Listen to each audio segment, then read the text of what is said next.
안녕하세요, 꾸빠아빠입니다. 일본에도 스타벅스 어플이 있습니다. 그래서 간단하게 카드를 사셔서 충전하고 쓰시면 되는데요. 물론 이 방법은 돈으로 충전하는 방식도 좋긴 하지만 잔돈이 생기지 않아서 좋고요. 그리고 닉네임도 불러주기도 하고, 그리고 스타벅스에서 생기는 별처럼 포인트도 적립이 돼요. 그래서 무척 간편하게 사용하실 수 있는 방법이 있어서 제가 이번에 소개시켜 드리려고 합니다.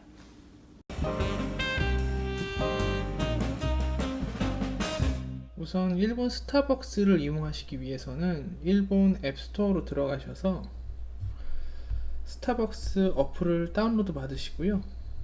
자, 다운로드 받으셨다면 스타벅스 어플로 들어가세요. 들어가시면 자, 페이 클릭하시고 애드머니라고 보이시죠?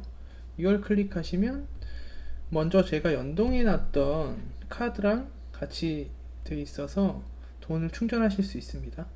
그리고 안녕하세요. 스타바 카드 2000엔ぐらい かしこまりました。少々お待ちください。バレンタイン用のこ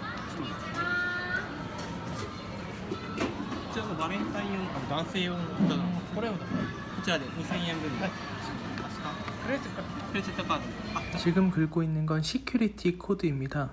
동전으로 싹싹싹싹 긁어내시면 4자리 숫자가 나옵니다. 스타벅스 카드 넘버 16자리를 차례대로 입력하시고요. 아래쪽에 시큐리티 코드를 입력하시면 됩니다. 다 입력하셨으면 초록색 넥스트 버튼 누르시고요. 화면 넘어가셔서 동의 버튼 2개 누르시고 다음으로 넘어가시면 카드가 발행이 됩니다. 충전 받을래요?